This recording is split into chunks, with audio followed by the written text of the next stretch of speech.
Hello. Welcome back, everybody. Today, we're going to be talking about the 5 things that distinguish a 2K a month UGC creator from a 10K a month UGC creator. These are the 5 things that I've really noticed in my own UGC journey, as well as the journeys of my students. So I figured I would just break these down.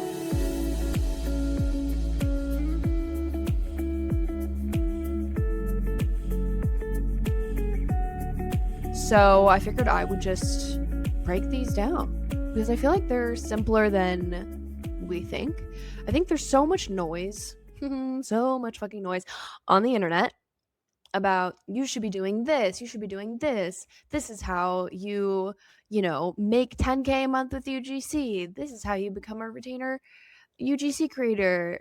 There's like so much noise out there that it's useless. Because everyone's giving you different advice. People are giving you different opinions. They're saying different things. Like, give me a fucking break. You know what I mean? And I don't want to be just like more noise to you.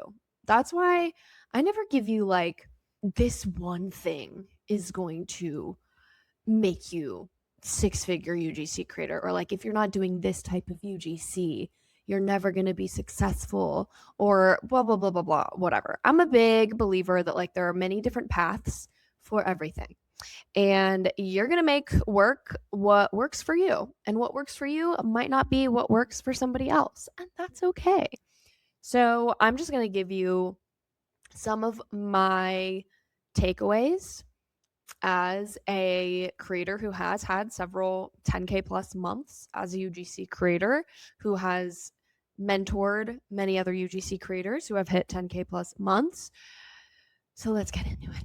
So first thing, and this is when you're in the intermediate stage. So you have some brand deals under your belt, but you're still building your portfolio and you're kind of trying to get out of the like gifted collab land or like low paying land. The way that you're going to grow in this phase is by updating your portfolio consistently. So updating it with better content, more content, and then having social proof. This is the most important thing. And what really separates low earning creators from high earning creators is social proof. So you need to have brand logos, testimonials, stats, case studies. So brand logos, any brand that you have ever worked with, whether you did a gifted collab, whether you did a paid collab with this brand, that is a client.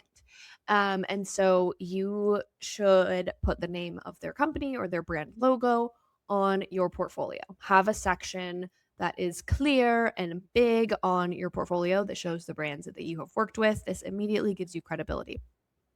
You also really want to have testimonials. So anytime that you work with a brand, if they send you a kind email that was like, thanks so much for the content, Maddie. We really loved working with you. Like the quality of these videos is great. We have no notes, anything like that, screenshot it and put it on your portfolio. And you can also email brands after you've worked with them and ask for a testimonial. So be like, hey, I'm updating my portfolio with some testimonials from brands that I've worked with. I would absolutely love a sentence or two from you about your experience working with me if you would be down for that. And brands are usually more than happy to send a sentence or two about working with you. And again, this just adds a lot of credibility to your portfolio.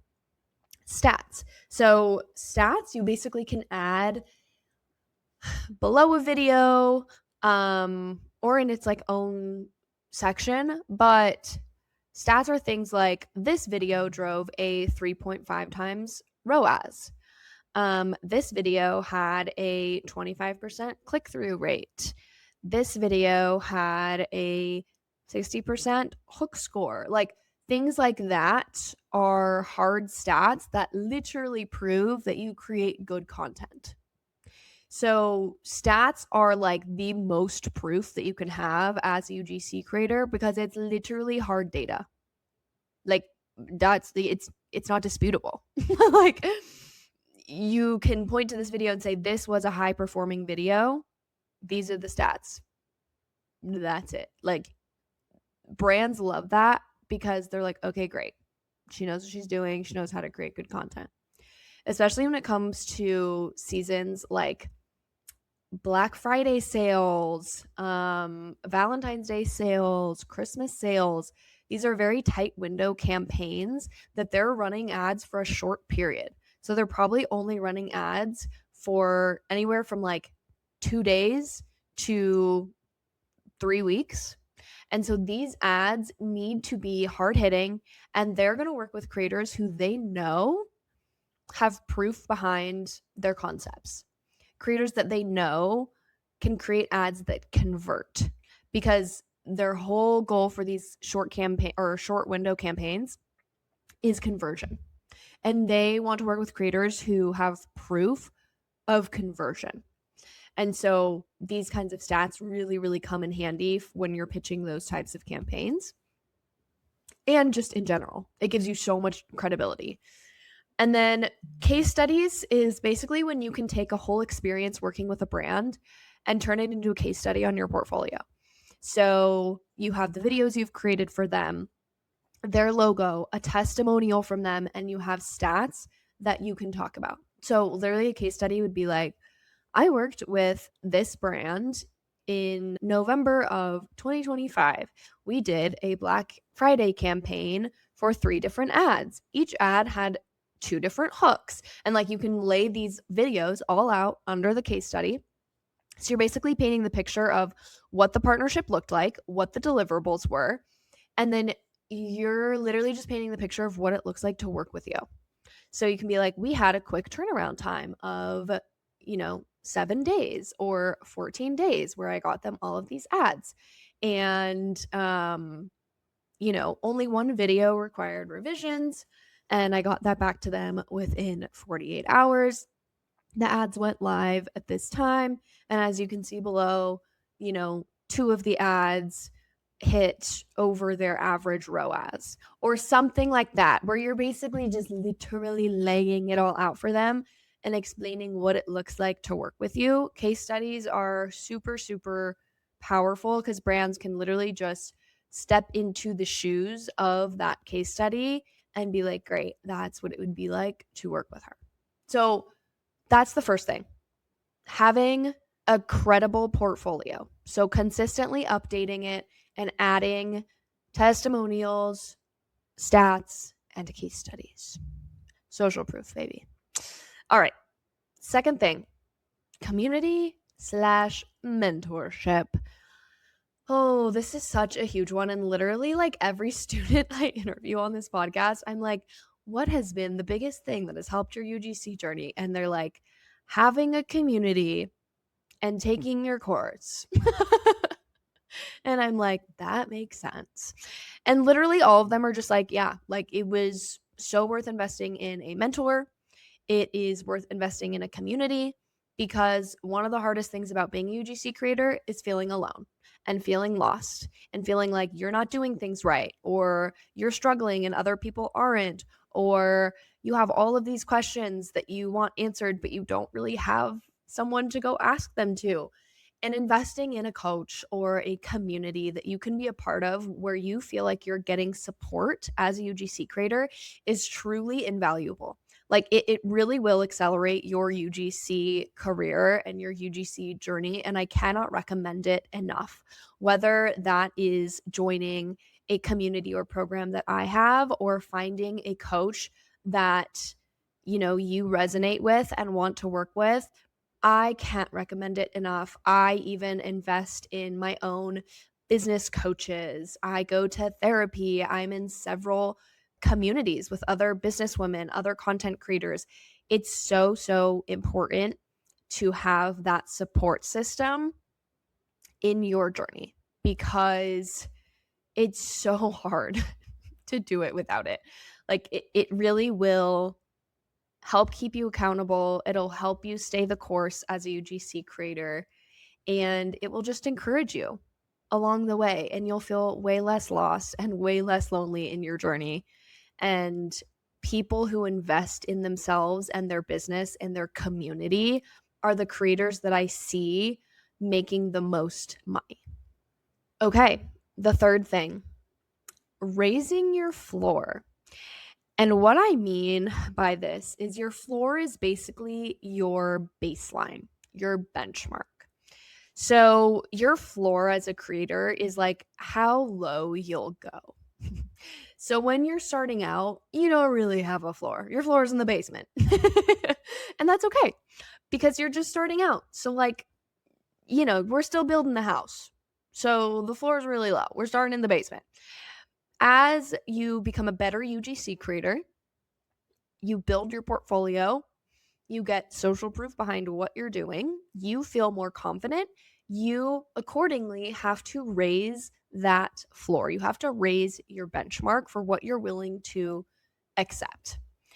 So, for example, when you start, your floor is gifted collabs, right?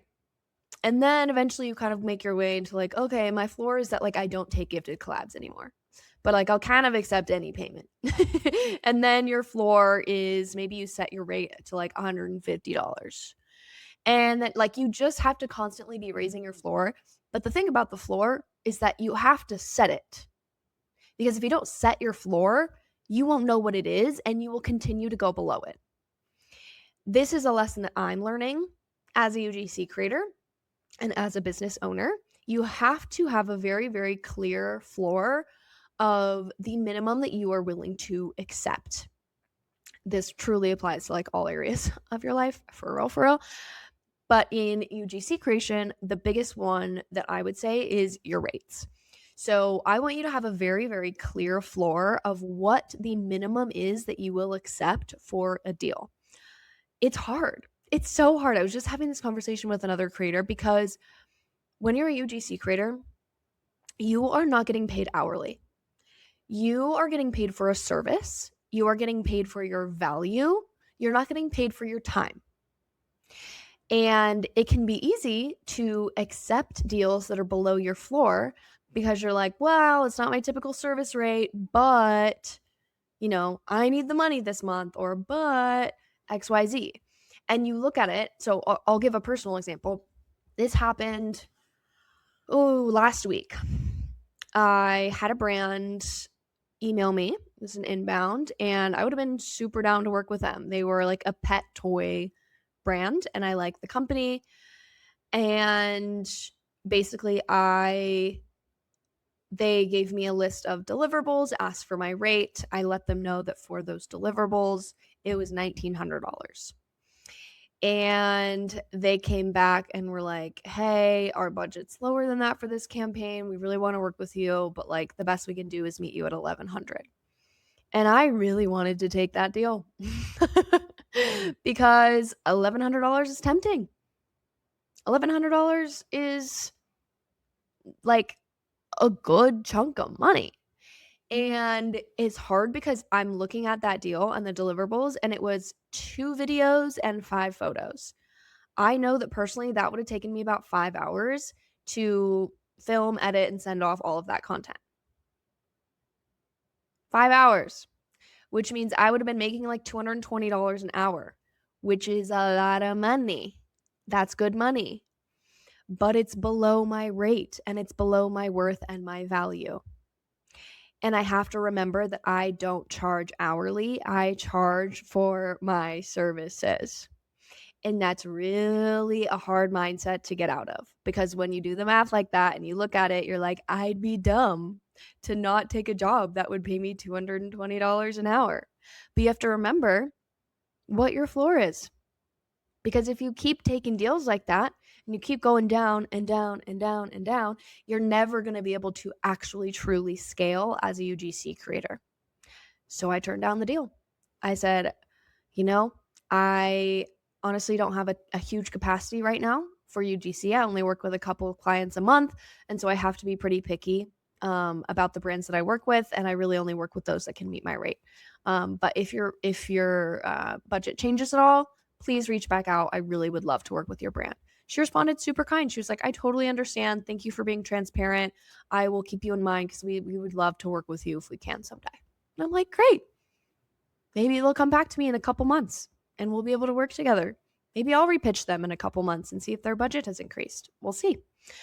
But saying no to the things that aren't above your floor gives you the opportunity to make space for the things that are. And when we say yes to things that are below our floor, it comes from a scarcity mindset and a fear mindset. And you need to have an abundance mindset when you are in this business, because you could be saying yes to everything all day, every day, but you shouldn't, because in order to scale and in order to become the kind of creator who makes 5K a month, 10K a month doing UGC, you cannot be saying yes to the deals that are below your floor. So what I recommend, set a floor and then set your rates slightly higher than that. So on my portfolio, my rates are at $400 and that's what I lead with, but like my floor is $350 a video. So there might be some negotiation every now and then, like that happens. And so come out with a higher offer, but know what your floor is.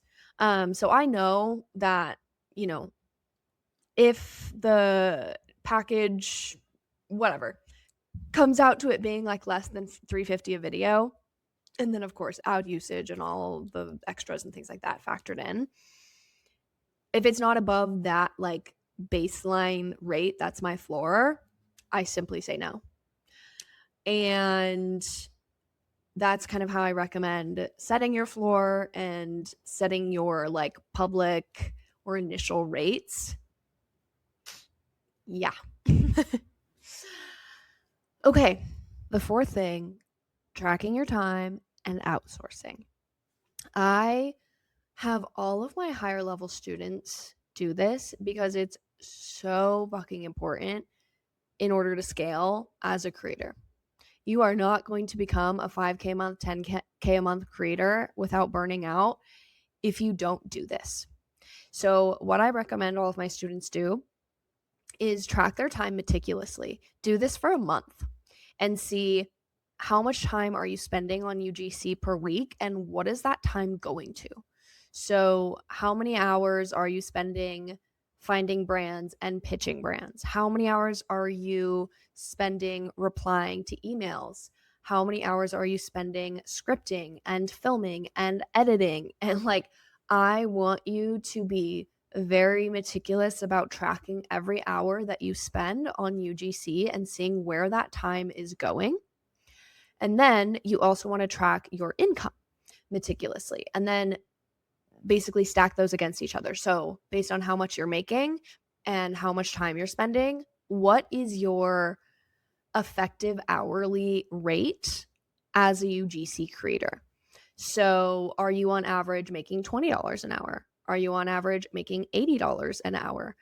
For me, I think I make on average like $165 an hour as a UGC creator. I'll have to double check that. That might actually be $265. I don't know. It's something like that. Yeah, my effective hourly rate as a UGC creator is like around $200-ish.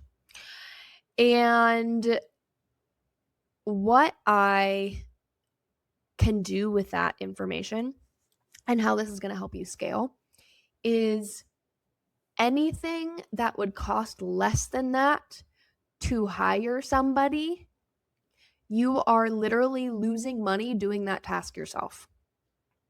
So once you kind of pass the threshold of like your hourly effective rate being $30 or more as UGC creator, you should start outsourcing things. So find out where you're spending time in the business, what you like doing, what you don't love doing, what you're really good at, maybe what you're not great at, and then outsource. So whether you want to hire a VA to take 4 hours off your plate every week to manage finding and pitching brands or responding to some emails for you, awesome. Maybe you want to hire a video editor to take some of the editing off of your plate, awesome. Basically, let's say your hourly effective rate is $35 an hour. That's what you're making on average as a UGC creator. Great. If you hire a video editor at $20 an hour, or you hire a VA at $15 an hour, you are gaining back time.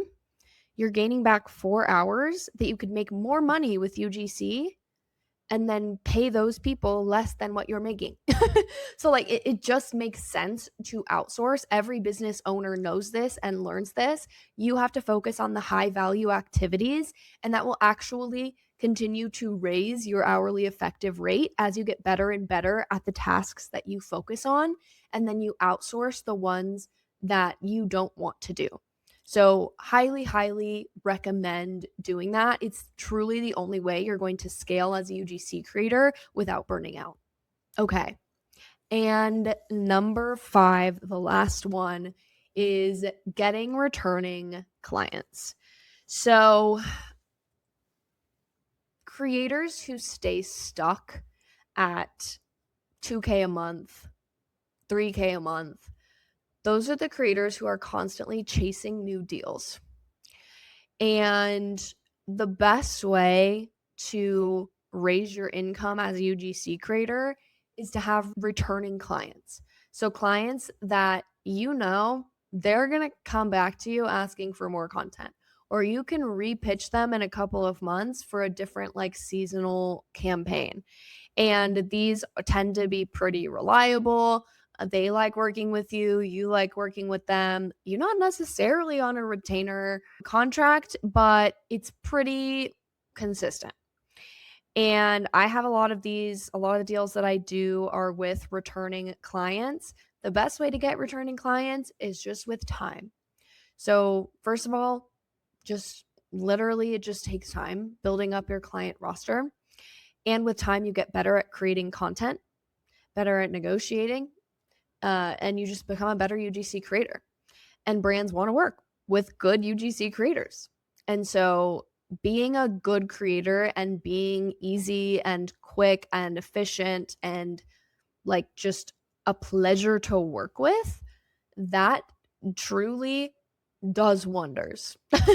Like that will get you returning clients, period.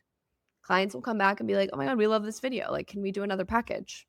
Or, hey, that campaign that we did for Black Friday did really well. We're running a Valentine's Day sale. Like, would you be able to do 2 ads for us? Brands will come back to you once you have time under your belt as a creator. And it's really important to maintain those relationships, follow up with brands, be a good creator, be easy to work with, and getting returning clients is really going to stabilize your income a bit as a UGC creator and will help you get above those like 3K months. Okay. Those are the 5 things. Always remember, you are a business owner. You have to hold yourself accountable, and you have to look at your business from a strategic standpoint in terms of, okay, where can I outsource? How do I scale? Can I raise my rates now? How can I make my portfolio have more social proof on it? Like, these are all strategic things that you can be doing in your UGC business in order to grow it and scale it. So if you are feeling like stuck around that like 1 to 3K a month mark with UGC and it feels inconsistent, I highly recommend implementing these things into your business. And I promise it will positively impact your business and your revenue. Thanks for letting me yap at you guys today. I hope you have a wonderful rest of your week. Also, if you didn't know, I really haven't talked about this at all here, but if you are looking to get more into travel UGC, so Airbnb content, hotel content, tourism board content, travel products, I am hosting a UGC retreat in Mexico in April. And I'm literally so excited. It's literally just going to be the girlies laying on the beach, sipping margs, shooting content, going on adventures, staying at a super nice Airbnb that you're going to be able to get content of for your portfolio. So we're literally going to help you build out your travel portfolio while having literally the time of our lives with the girls. So I'm super excited. I would love, love, love to have any of you come to Mexico and join on this retreat. We have half the spots sold out so far. So come snag yours before they sell out. I will drop the link for the Mexico retreat below. And if you have any questions about it, just DM me on Instagram. We'd be happy to chat. But I hope you guys have a great rest of your day. See you guys in the next one.